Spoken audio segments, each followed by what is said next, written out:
I'm back. I found that place that leads into the sky at last. At last.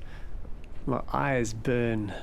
It's been so long, and I've been living in a shadow. A deep shadow. And the shadow was my own. What I feel is possibility, potential, a mind that is limitless. Or perhaps it's just that I've lost my mind and I've become aware of more. Flying like this is sensational. Paragliding gives everyone the chance to discover a higher world, but only for those who dare. I've chased this dream for most of my life. I'm Greg Hamerton, and this is my flying story. Here it begins, 1992.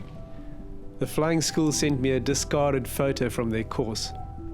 I looked. I was hooked. I wanted to do that. I wanted flight. Look at that guy off to the right. He was even higher. In truth, it started before then. Here's my dad, and he was awesome. He took me surfing. It's scary, but you can do it, he said. Whatever I tried, whatever I wanted to attempt, he gave me confidence. I can fly because of him. If you're a dad, be that guy for your kids, the one who makes them strong inside. Soon I was flying off sand dunes. I was flying off hills. I was flying over mountains. My first glider was an LP Pro.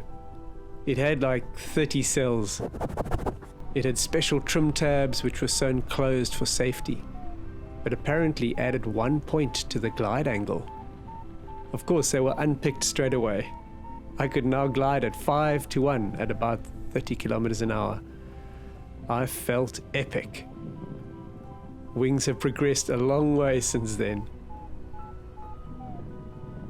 I tried to get a real job, but the call of the sky was just too strong.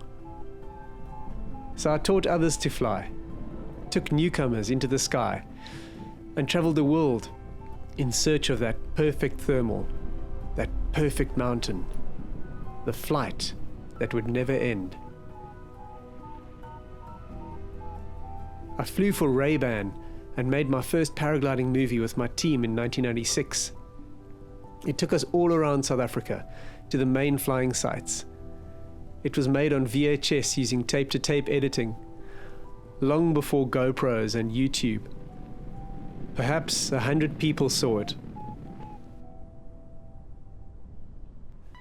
I hit the Paragliding World Cup circuit in '97 and flew the film director Martin Cray on a tandem glider right in the thick of the action. He'd heard about a new energy drink company that was starting a sports team, but we didn't think it was worth pursuing. Red Bull. I tried to break the world record in Kuruman, Freiburg and De Aar, which are all dismal, windy places in the heat. I flew 254 kilometers and beat my friend Neville Hewlett. I shouldn't have done that. I just wound him up. He came back the next year and set the world record at a staggering 502 kilometers. It's still the fastest big distance flight of all time. Dude is a legend. With my hang gliding friend Jan Anderson and the Fresh Air crew, I helped produce a flying documentary for the Discovery Channel, and then made my own film based on my first novel. I also published the Sights Guide for South Africa, which I repeated with Oliver Guinea and the best flying sights of the Alps. I had a cunning plan to fund all of this flying. I poured my heart and soul into writing a fantasy series. It was going to fly off the shelves, and I'd live off the royalties, exploring the big mountains for the rest of my life. Unfortunately, very few pilots read fantasy, and outside of flying, nobody had heard of me. The series got great reviews, but in a market dominated by the Amazon algorithm, 10,000 ebook sales wasn't enough to be noticed for long. I was lucky to make back the money I'd spent on printing books for the stores. I needed a new plan. I moved to the UK, worked in a London basement, and joined forces with an old friend, Carlo Borsatino, and his flying school. This enabled me to pursue my passion for filmmaking and teaching by building the Fly Bubble channel. Then my wonderful wife became inspired during a particularly good flying holiday in the Alps and presented me with our very own daughter. So life changed. I had to be closer to home. I had to be present. There were even homeschooling duties. Try hold on to it. Doesn't really matter. If you drop it, you can find it again. I'm trying to. As she grows, our world slowly expands again.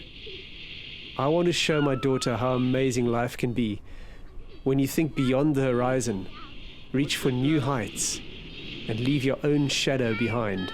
Ah, hang glider. Who's better, paraglider or hang gliders? Hang glider. No. Which leads me to fly with Greg, because I love free flight, and so do you. I'll show you what it means to me and teach you how to do it safely, with confidence. So in the end, I can make my dad proud, help my daughter to find freedom, and get closer to the sky. Let's fly.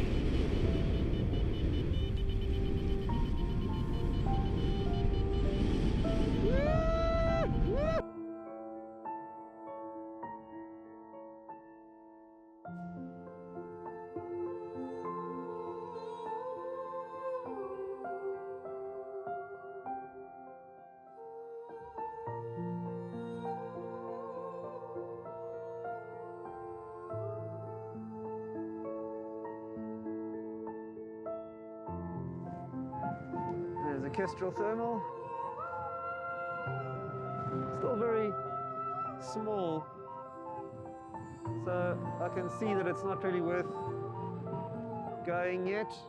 So it's just we're just flying around and having some fun, and I'm in no big hurry to go cross country.